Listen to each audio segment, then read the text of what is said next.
Okay, UFC 279 was this past weekend with Nate Diaz taking on Tony Ferguson, with Khamzat Chimaev fighting Kevin Holland in the co-main event.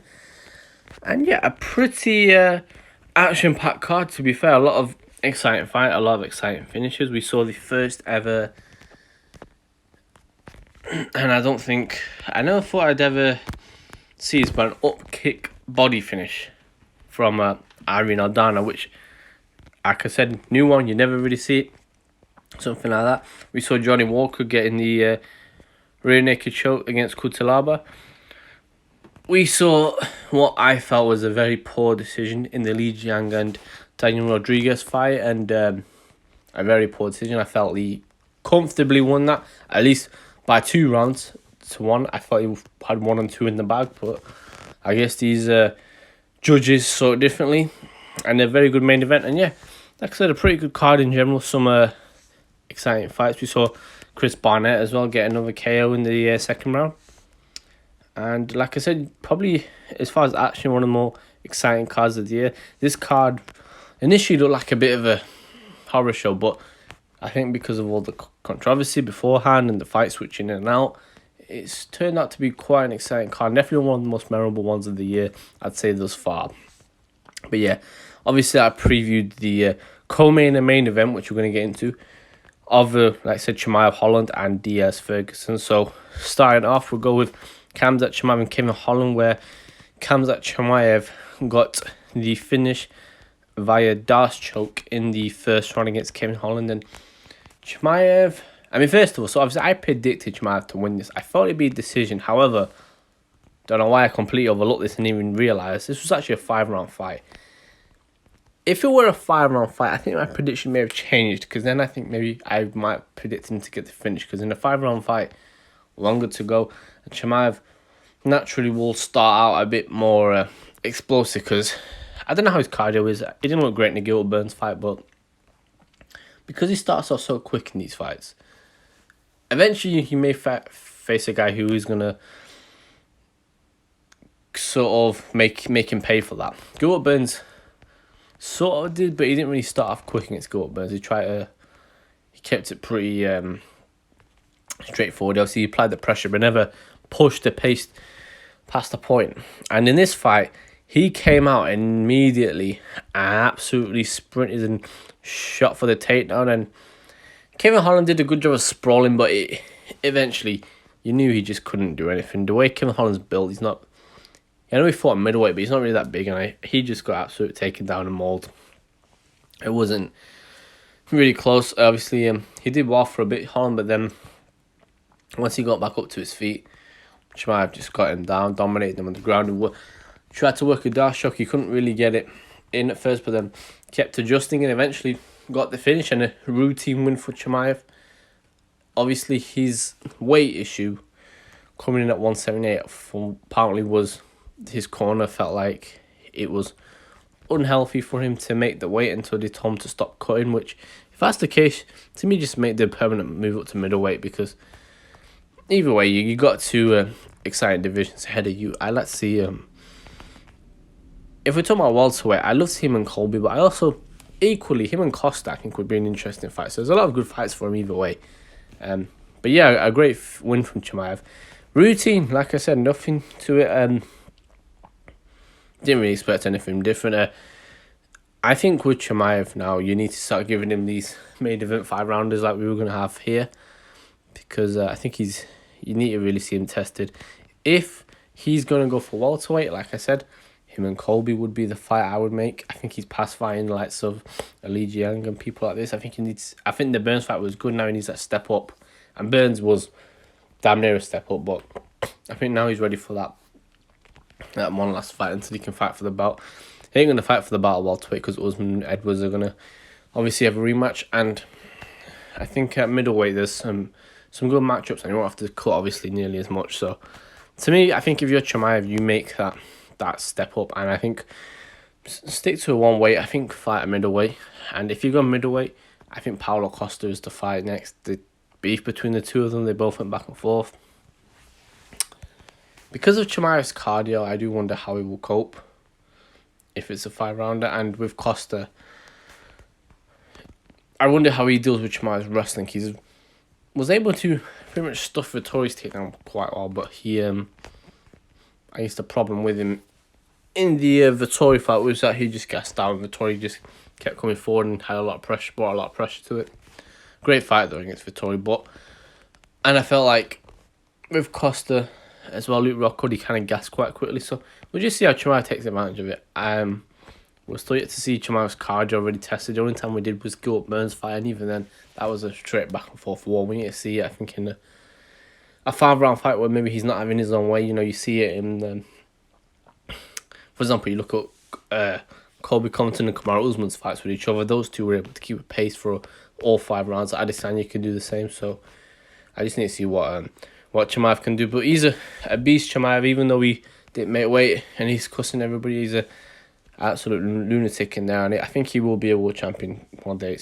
I have no doubt, but I think he just needs to make the right adjustments, pick the weight, stick to it, and then do what's healthy for him, and also keep the professionalism up. Don't maybe not make the weight a bit sooner, and I think he will be beating his career Chimaev at the moment.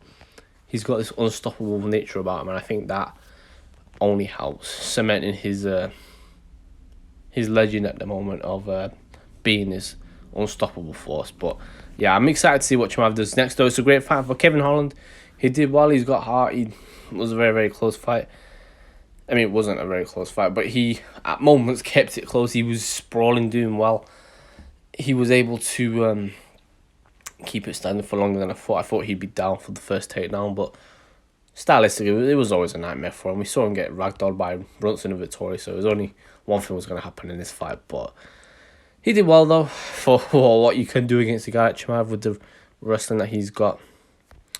So, yeah, for him, maybe Li Jiang would be a good one. He was supposed to fight Daniel Rodriguez, but obviously, and with Rodriguez winning, maybe you can still do that one. I mean, I guess Chimaev has got that aura about him that Khabib had. That even if you lose to him, people kind of give you a bit of leeway. So, yeah, I'd be interested to see what both these guys does next. But entertaining, even though it didn't last long, with how quick Chimaev came out and with all the hype he's got, he's only continuing to add on it. So, yeah, exciting to see what he does next. But, yeah, that was a great fight and a great co-main event. And then heading into our main event, we got Nate Diaz and Tony Ferguson, where Nate Diaz won via guillotine in the 4th round.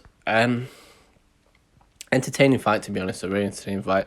I felt that both of these guys really gave it all. I think for Tony Ferguson, I felt he did okay, but he didn't look as sharp as he usually does. I don't think he looked particularly like he was in the best condition. Like physically, he didn't look as smooth as he usually is. Obviously, going heavier, but he just didn't look. It looked like he was just not fat, but he just didn't look as great shape as maybe he could do. And I think that's something to do with the time frame. He wasn't able, I don't think, to cut the weight in the way that maybe he was able to. So, and bulk up in that way. He looked very, very smooth in the Michael Chandler fight, but I don't know, maybe getting knocked out is just taking it out of him because he didn't look as smooth in there. And I think I had it, if I remember correctly, I gave Diaz the first, Ferguson the second, and I gave Ferguson the third as well. I felt in the first round it was relatively back and forth, but Nate was constantly pressuring him with the 1-2s, and Nate's 1-2 is very, very quick, and I think he's boxing, and that's one thing Tony Ferguson kept doing. He kept boxing with him at points in the first round, and eventually, and there was one point he was going for the legs, and he had a lot of success with the leg kicks, Ferguson. He even split open his shin when Diaz checked one of the kicks, which was something that was there throughout the fight, but it didn't seem like it bothered him. But again, Ferguson was just boxing with him right and range. He was mixing up a little bit. He was constantly overreach. Whenever he would throw a big haymaker miss, he would come out with a spinning back fist. So he was constantly trying to be creative. But, Tony was a lot more creative, I think, in his younger days when he fought the likes of RDA and Barbosa and people like that. Now I think he's not as older now. Obviously, he's older now, so he isn't as quick and spry. And he just sort of, I think, has lost a bit of that will, that fire, I think, inside of him. He's still competitive, but I think it's just not there anymore, and it's a shame. And for Diaz, I thought Diaz does what Diaz does. He's not the same Nate Diaz as he was before, but Nate has only ever fought one way in his whole career, and that's that sort of straightforward boxing stance. a lot of pressure, a lot of good cardio. Obviously his jiu-jitsu is always there, so there's still a lot there. But I think for Nate, in the first round it was very, very close. It was they were both in the pocket, but I think Nate was just landing the more cleaner shots, in my opinion. In the second round, Tony picked it up a lot more and was just the activity was better. And I think the only thing I'd say, there was times when Nate would almost turtle up against the fence, and Ferguson would just would almost laugh and just let him do whatever, rather than actually trying to get the knockout. Which maybe there was just too much respect between them, that they didn't want to. I don't know, maybe hurt Nate, but to me it was a weird thing that happened. But in the second round, I gave it to Ferguson. I felt he was picking him part of range, doing well, and he was really beating up the leg of Diaz. And in the third round, especially, he really was beating that leg up. And Nate, at one point, just turned it back and looked like he was going to walk out the cage. He was just stalling. And to me, Tony should have took the advantage in that and not rushing, because he could be, baiting you, Nate. But to me, I think Nate was getting very frustrated in that third round, and I think that's why he was doing all that stuff. And I think, to me, Ferguson, again, I just think he wasn't as aggressive. I think that's probably one thing. There wasn't that aggression that you usually see from him, and I think that's something that maybe he's gone with age. He isn't as young as he once was. He isn't as spry, and I think that's something that is a shame, but it happens to all fighters. Not all fighters can keep up a level for so long. As they get older, they're going to lose it. Tony himself, I'm pretty sure he's like 38 now, so he's getting on, and I think maybe could be time to call it a day. He isn't physically there because, even in the third round, even though he was doing good, Nate still came on very strong, and he cut Tony, I think it was in the second round as well. And Tony had blood coming, I can't remember if it was right or left eye, but it was one of those. And the fact that Nate, this other thing, Tony Ferguson's elbows, this is one thing I thought in the prediction. In my prediction, I thought Nate would win via decision. But I figured it would be a real blood and guts war. Nate wasn't even cut in the fight. And considering you got Tony Ferguson, who's got very sharp elbows, that should have been the biggest sign to me that Tony's, declining rapidly. And I think in the fourth round, it was close again. Both men on the feet, they were both going back and forth. Tony, I guess, was staying in the range, but he never really backed Nate up to the fence enough, I felt. That's one thing. Nate was doing a lot to Tony. Tony, in the fourth round especially, Nate really backed Tony up, let his combinations go. He's got very good boxing and let it go a few times to the body. And Tony was almost turtled up against the fence at times. He moved off, but that's something that I don't think Tony did enough to him. Those two were constantly pressuring each other back and forth, and I think that's something that, to me, Tony should have done more of. And he eventually, when Nate landed one of his flurries, he was getting hit a lot. Tony, he then, in the middle of it, shot for the takedown, got it, and he didn't dive into a guillotine, but he took him down, and then Nate just sort of put his arm over him and got the guillotine, and about 5 seconds later, Tony tapped. It was almost as if he just reluctantly gave into it and didn't really put much of a fight, but it was a weird one, but an amazing fight, though, a very entertaining fight, what you'd expect. I think Nate, if this is his last fight, what a better way to go out. A fourth round submission and exactly on the 2:09 clock. It's just poetic, isn't it?